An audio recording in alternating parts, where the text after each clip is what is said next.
Assalamualaikum warahmatullahi wabarakatuh. Alhamdulillahirabbil alamin allazi arsala rasulahu bil huda wa dinil haqq liyudhhirahu 'ala dini kulli wa kafa billahi shahida. Asyhadu an la ilaha illallah wahdahu la syarika lah. Asyhadu anna Muhammadan abduhu wa rasuluh sallallahu alaihi wasallam. Dan ba'da, amma ba'd. Bapak-bapak dan ibu pemirsa yang dirahmati Allah, alhamdulillah alamin. Baru saja kita sampai menerangkan proses perjalanan dan proses ibadah haji yang Arafah, ketika kita sedang melaksanakan wukuf dan tugas di Arafah itu. Para petugas-petugas haji telah memberikan dan telah menunjuk petugas-petugas itu untuk bekerja sesuai dengan keahlian yang masing-masing. Mungkin ketua kloter sebagai mengatur barisan di Arafah, dan juga pembimbing ibadah mengatur segala ibadah-ibadah, dan mereka telah mempunyai fungsi dan tugasnya masing-masing. Tadi kita sudah menyampaikan tentang bagaimana Arafah itu, bagaimana Arafah itu suatu tempat yang mustajab dan tempat yang mulia, dan berkumpul semua manusia di sana. Kemudian para malaikat Allah turun dan membanggakan kepada para malaikatnya. Allah membanggakan kepada para malaikat-malaikatnya terhadap orang-orang yang hadir di Arafah itu sendiri. Kemudian berikutnya, Arafah itu setelah tergelincirnya matahari sampai nanti terbenamnya matahari, itu tempat yang afdol, tempat yang mustajab untuk berdoa. Jangan bapak-bapak dan ibu-ibu waktu yang sangat pendek ini dibuang atau disia-siakan. Mulai dari tergelincirnya matahari mungkin jam 12:30, mungkin nanti jam 6 lewat sekian menjelang masuk maghrib. Hanya itulah tempat kita untuk berdoa kepada Allah, dan waktunya sangat sedikit sekali. Kalau kita benar-benar melaksanakan haji dan melaksanakan Arafah itu dengan sesungguhnya. Nah, kemudian yang selanjutnya, untuk berikutnya adalah pembimbing ibadah dalam memandu kita dalam membaca talbiyah, dalam membimbing doa-doa dan membaca ayat-ayat di Arafah itu, kemudian lebih kurang 1 atau 2 jam. Kemudian kepada jamaah itu dipersilahkan untuk berdoa, meminta kepada Allah sesuai dengan keinginannya masing-masing. Maka jamaah mencari tempat-tempat yang strategis, mungkin di bawah pohon, dan jangan sampai lupa bapak-bapak dan ibu-ibu membawa tikar sholat, dan jangan lupa bapak ibu menyediakan air minum. Haus tidak haus, setengah jam bapak ibu harus minum sampai waktu maghrib. Begitu waktu maghrib masuk, selesai sholat maghrib, maka jamaah haji, urutan pertama dipersilahkan keluar dari tenda untuk menaiki mobil. Ini tenda Arafah, ini ada jalan. Di mobil sudah menunggu, Jadi yang hanya boleh keluar dari tenda itu ya sesuai dengan urutan kita berangkat dari Mekah ke Arafah. Urutan berapa kita? Tapi kalau urutan kelima kita tadi berarti belum kita keluar. Baru yang keluar itu dari tenda adalah urutan yang pertama. Dari mana tadi urutan yang pertama? Mungkin dari Batam, sesudah itu mungkin dari Medan, mungkin dari Solo dan seterusnya. Belum lagi kita. Lalu bagaimana dengan kita yang belum tiba gilirannya, kita tetap berada di tenda dan kita tetap berzikir, kita tetap beribadah, dan kita tetap baca Al-Quran, dan kita tetap bermunajat kepada Allah dan melaksanakan ibadah pada lainnya. Diperkirakan nanti baru kita selesai melaksanakan, baru kita selesai nanti ya, baru boleh keluar ketika atau diperkirakan jam-jam 8 atau jam-jam 9 ya, jam 9 waktu setempat ya. Baru kita keluar. Ini kadang-kadang di sini salah persepsi ya. Begitu jamaah urutan yang pertama keluar, di mana bapak-bapak dan ibu-ibu jamaah yang semestinya belum gilirannya dia sudah keluar. Lalu ditanya ketua kloter, bagaimana nih ketua kloter? Orang sudah berangkat, bagaimana dengan kita? Jangan takut bapak-bapak, ibu, tidak akan ditinggalkan. Satu orang pun jamaah ya yang tidak ketemu itu belum bisa diberangkatkan. Jadi begitu tanggung jawab ya, tanggung jawab ketua kloter atau petugas haji itu tentang jamaah di sini ya. Jadi bapak-bapak saudara-saudara, seandainya kita sudah tiba giliran kira jam 8 baru kita keluar ya.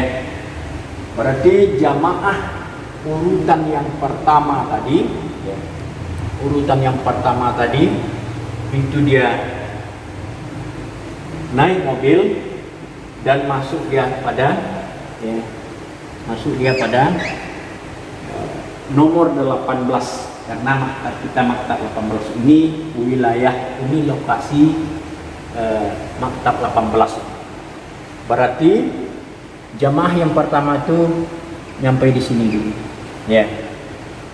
Dia ini pakai kerangkeng, pakai besi.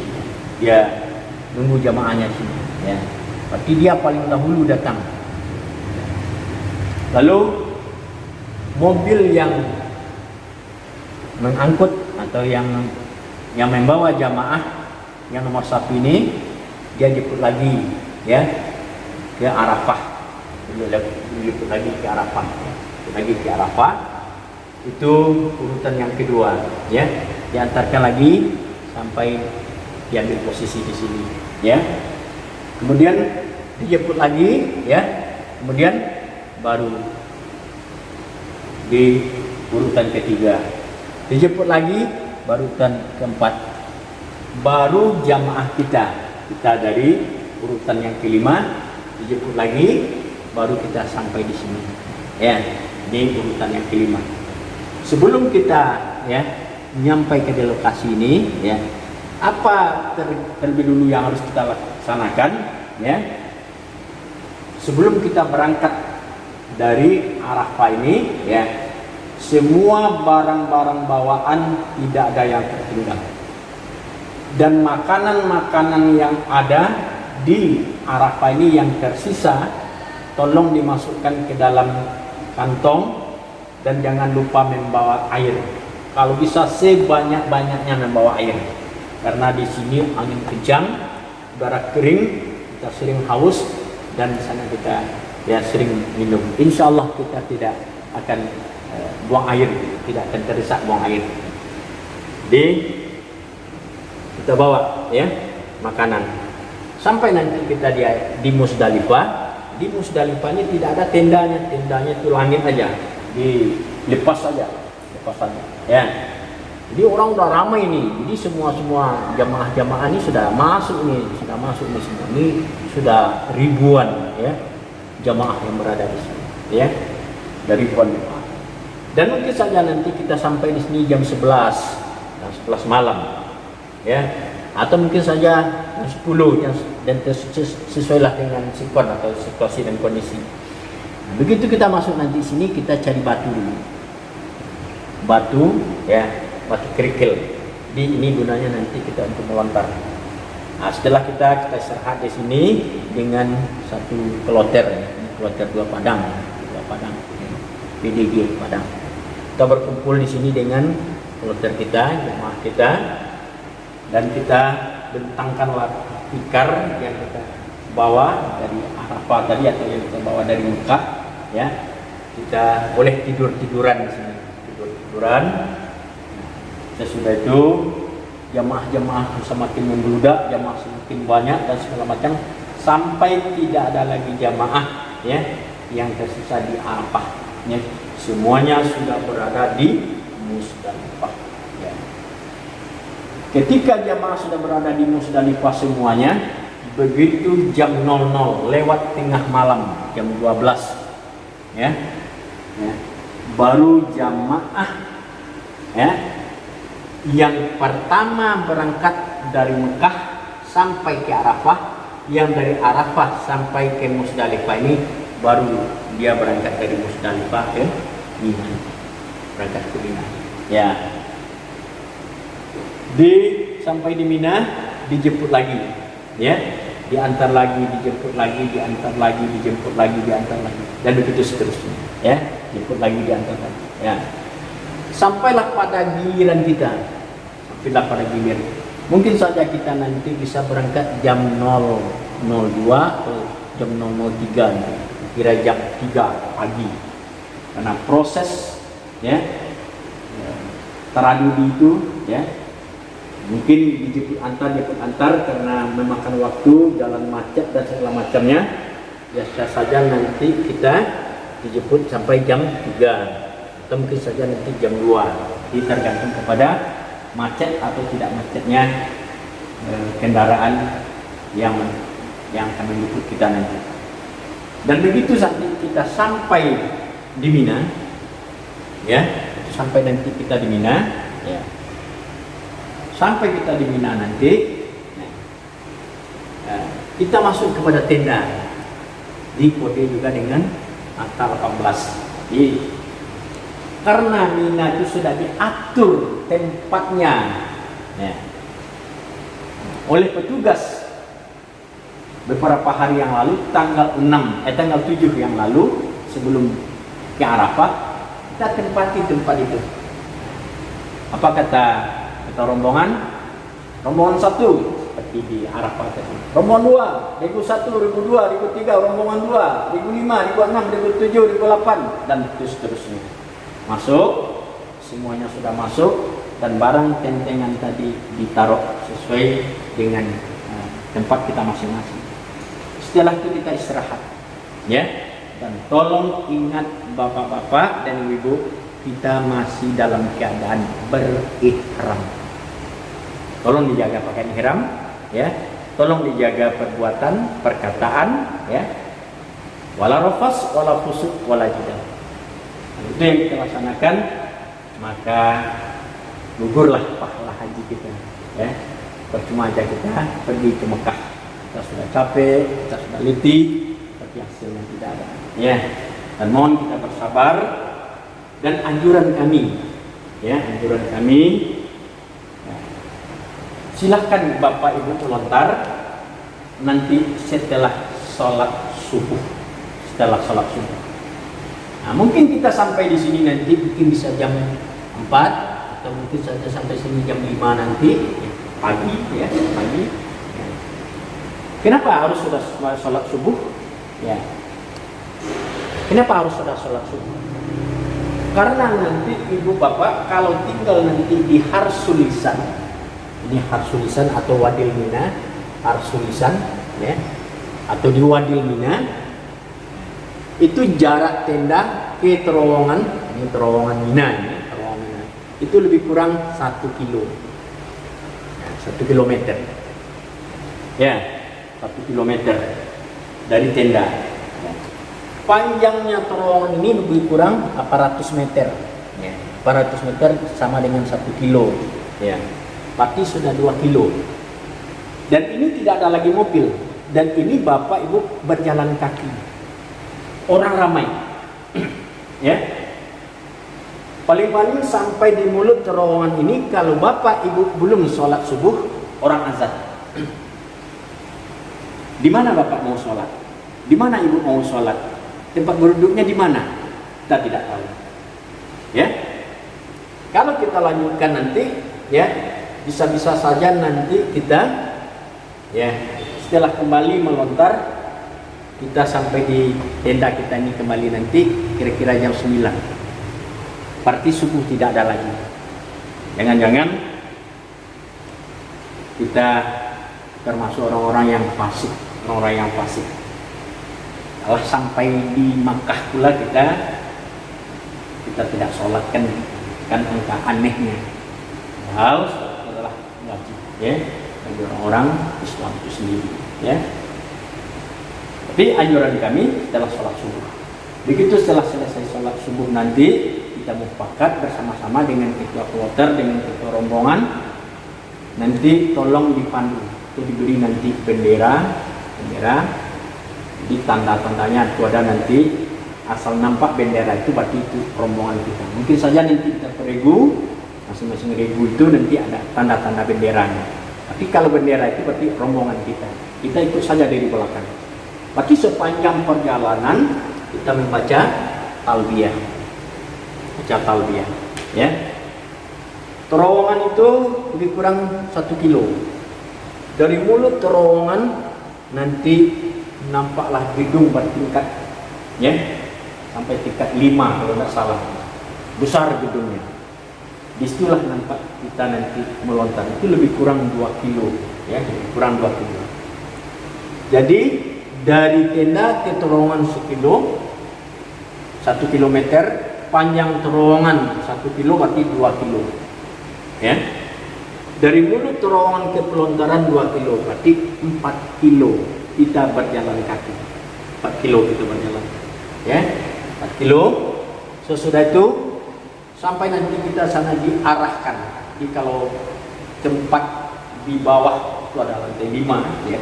Kalau di bawahnya nanti itu padat, maka petugas-petugas Arab Saudi itu, polisi-polisi Arab Saudi itu mengarahkan kita kepada lantai 2. Haji, arahkan kita. Jadi sampailah kita di lantai 2, kita masuk sebuah gedung. Di gedung itu nanti kita pertama ketemu ula, ya, ketemu ula. Jamratul ula.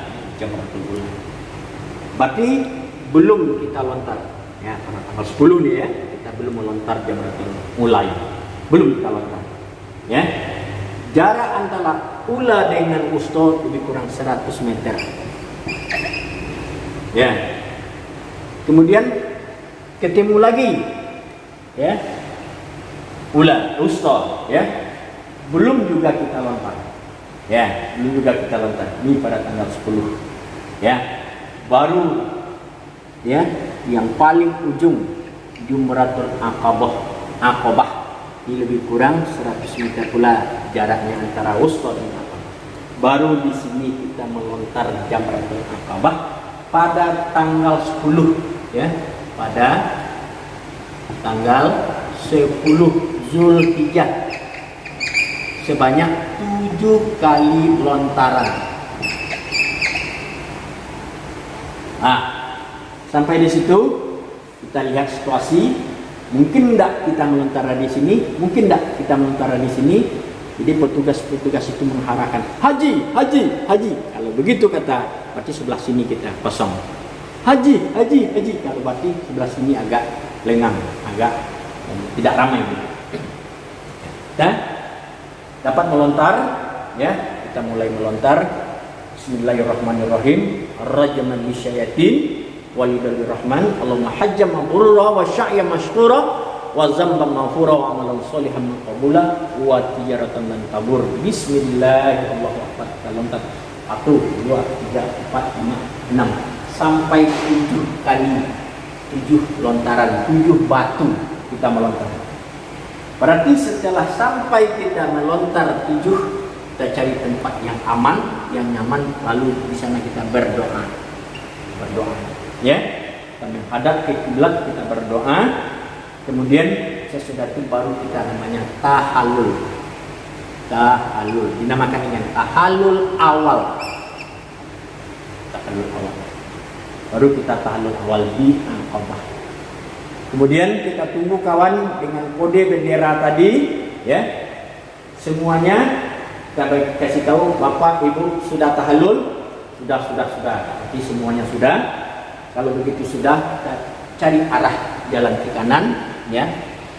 Kanan, ya. Terus kalau kita ada rambu-rambunya ke sana, bahasa Inggris ada, bahasa Arab ada, nanti mungkin ada petunjuk petugas di masing-masing itu beberapa meter nanti, ya.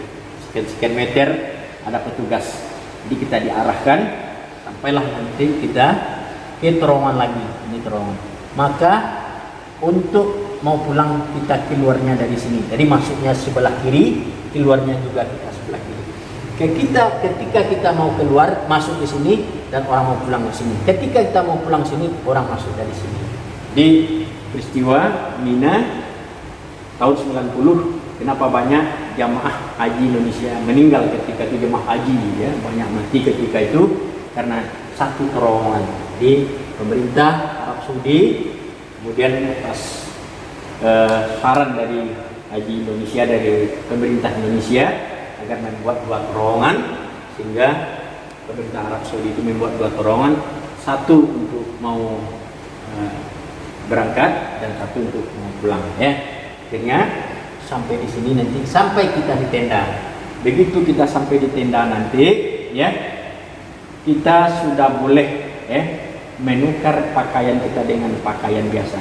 Kemarin kita sudah sampaikan, kita bawa anduk, kita bawa Pepsodent, kita bawa sabun dan segala macam.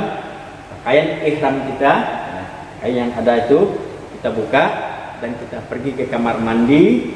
Kemudian kita mandi dan kita memakai pakaian biasa seperti pakaian biasa ini. Berarti dinamakan dengan tahallul awal. Berarti kita sudah boleh menanggalkan pakaian kita dan kita ganti dengan pakaian yang berjahit. Berarti kita sudah bebas dari larangan-larangan ihram, kecuali satu yang tidak boleh, melakukan hubungan suami istri. Semuanya sudah boleh kecuali yang satu itu, ya. Berarti tanggal 10 kita sudah dapat menyelesaikan dan sudah berganti pakaian kita. Dan pada tanggal 10 itu kita tidak ada pekerjaan, ya. Kita sholat zuhur berjamaah, ya. Kita sholat asyar berjamaah atau dijamak silakan, ya. Kalau ada pendapat boleh dijamak, ya silakan, ya. Maghrib, ya, dengan bisa dijamakkan silakan. Terserah, nanti kita tidak persoalkan ini, yang penting kita beribadah. Dan kemudian baru petugas-petugas bertanya nanti bagaimana ibadah bapak dan ibu segala macamnya. Baru kita menjawab, alhamdulillah selamat, ya, kami sudah melontar dan segala macamnya. Nah, berarti hari sudah malam, ya. Besok, ya, tanggal 11, di tanggal 10 kita sudah selesai, ya. Tanggal 10 kita sudah selesai, ya. Di 7 tanggal 10, ya. Besok tanggal 11 Zulhijjah, ya. Zulhijjah tanggal 11. Tanggal 11, ya, itu afdolnya adalah ba'da zawal, ini waktu zuhur. Jangan bapak ibu melontar di waktu zuhur itu. Karena itu patuhi aturan-aturan yang ada. Karena sudah dibuat surat edaran oleh pemerintah Arab Saudi, ya, dan bekerjasama dengan pemerintah Indonesia, bahwasanya melontar pada tanggal 11-12 itu, ya, tidak dibenarkan pada waktu zawal itu. Itu sudah ada jadwal-jadwal. Tolong patuhi jadwal-jadwal itu, ya. Disinilah banyak kecelakaan, disinilah banyak kematian-kematian itu terjadi karena jamaah itu tidak patuh. Jadi kita harus patuh pada aturan-aturan yang sudah dibuat oleh pemerintah Arab Saudi dan pemerintah Indonesia. Ini patuhi perintah itu, insya Allah kita selamat, ya. Di tanggal 11 kita melontar ke 3 jamrat, ya. Jadi mungkin saja pagi, mungkin saja sore, mungkin saja malam. Jangan di waktu zuhur itu. Ya, kita melontar, terus ke terowongan sampai di ula kita lontar 7. Ya, kemudian kita lontar 7, kita lontar 7. Setiap pelontaran itu kita membaca Bismillahirrahmanirrahim, Bismillahirrahmanirrahim, Bismillahirrahmanirrahim, Bismillahirrahmanirrahim. Ibadi usta, Bismillahirrahmanirrahim, Bismillahirrahmanirrahim, Bismillahirrahmanirrahim. Tiba di Aqabah, Bismillahirrahmanirrahim, Bismillahirrahmanirrahim, Bismillahirrahmanirrahim. Berarti setelah itu kita terus kembali lagi keluar dari sini terus ke tenda. Ya. Berarti tanggal 11 kita sudah melontar ke 3 jamrat dengan jumlah 21 lontaran. 7 ula, 7 wusta, 7 akabah. Jadi 7 kali 3 21. Lah, lanjut. Besok tanggal 12 petugas menyampaikan kepada kita. Apa kata petugas? Bapak dan Ibu, ya, besok tanggal 12 Zulhijjah. Siapa di antara Bapak yang Ibu mengambil nafar awal atau nafar sani, tolong catat namanya. Dan itu jauh-jauh sebelumnya di Mekah kemarin sudah disampaikan. Dan ulang kembali mungkin kalau ada perubahan daripada jamaah itu sendiri. Ulang kembali, ya. Mungkin ada kita taruh separuh jamaah itu lebih kurang 393 jamaah. Kita taruh 400, lebih kurang 200 untuk mengambil nafar awal, 200 untuk nafar sani. Dicatat sudah ada.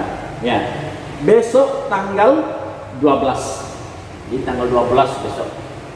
Tanggal 12 Zulhijjah, ya. Zulhijjah. Ya, tanggal 12 Zulhijjah. Pada tanggal 12 Zulhijjah jamaah melontar seluruhnya. Ya. Sampai di sini 7. Berarti pada tanggal 12 jamaah melontar 21. Ya. Melontar pada tanggal 12 itu 21. Ya. Setelah jamaah kembali ke tenda, jamaah yang mengambil nafar awal, ya, dia boleh berangkat ke Mekah, dari Mina ke Mekah, ya, untuk melaksanakan tawaf ifadah, ya, tawaf ifadah, ya, melaksanakan tawaf ifadah atau tawaf rukun, ya. Lalu, ya, syaratnya orang yang mengambil nafar awal itu dia sudah melontar berarti 49 lontaran. Kenapa 49? Pada tanggal 11 mereka itu melontar 21. Pada tanggal 12 melontar 21. Tambah kemarin tanggal 10 7. 21 tambah 21 42 tambah 7 berarti 49 lontaran. Ya, 49 lontaran. Kemudian yang kedua, syaratnya untuk nafar awal ini berarti jamaah harus meninggalkan Mina sebelum matahari terbenam. Jadi sebelum matahari terbenam, jamaah sudah meninggalkan Mina. Ini syarat. Ya. Berarti kan ada separuh lagi. Jadi separuh lagi dia tidak pulang. Dia tidak pergi ke Mekah, dia tetap berada di sini. Maka dia lanjutkan sampai tanggal 12 tadi, ya. Sampai tanggal 13. Dia lanjutkan sampai 13. Berarti dia melontar 1 hari lagi. Dari tenda dia melontar 7. Berarti 21 pula, ya.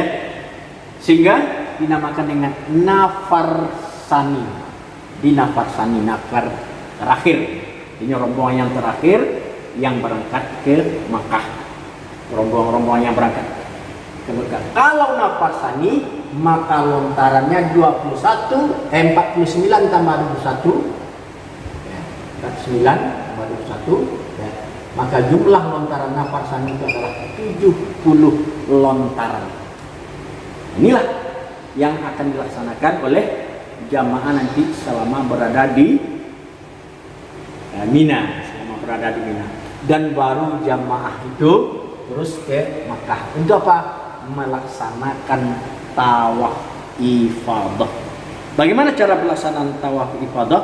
Sama dengan pelaksanaan tawaf umroh. Bagaimana kemudian setelah itu apa lagi pelaksanaannya? Itu melaksanakan sa'i. Bagaimana pelaksanaan sa'inya? Sama dengan pelaksanaan sa'i waktu umroh. Bedanya ketika melaksanakan sa'i kemarin dia memakai pakaian ihram, ketika melaksanakan tawaf ifadah atau tawaf haji tidak lagi memakai pakaian ihram. Kenapa? Karena mereka sudah tahallul kemarin di Aqabah pada tanggal 10 ya. Dan ketika selesai sa'i ada sebagian pendapat menyatakan apakah kita tahallul lagi atau tidak ya. Nah, kalau saya cenderung saya tidak tahallul lagi, tidak bercukur lagi. Kenapa? Karena kemarin kita sudah bercukur di Aqabah, sementara pelaksananya tidak lagi memakai pakaian ihram. Toh kalau ada yang ingin bercukur silahkan, tidak apa-apa. Ini jangan kita perdebatkan, ini masalah khilafiyah. Kalau yakin bapak-bapak dan ibu harus bercukur kembali, harus tahallul kembali, silahkan, tidak apa-apa ya. Dan barulah dinamakan selesailah semua pekerjaan haji ya. Haji tamattu mulai dari awal pemberangkatan sampai inilah yang terakhirnya untuk perjalanan haji. Kemudian kita kembali lagi ke hotel kita menunggu untuk pemberangkatan pulang ke tanah air. Kalau itu nanti kita gelombang 1. Kalau gelombang 1 setelah kita melaksanakan tawaf wada baru kita kembali ya, naik mobil dari hotel terus ke Jeddah, naik pesawat terus ke Indonesia.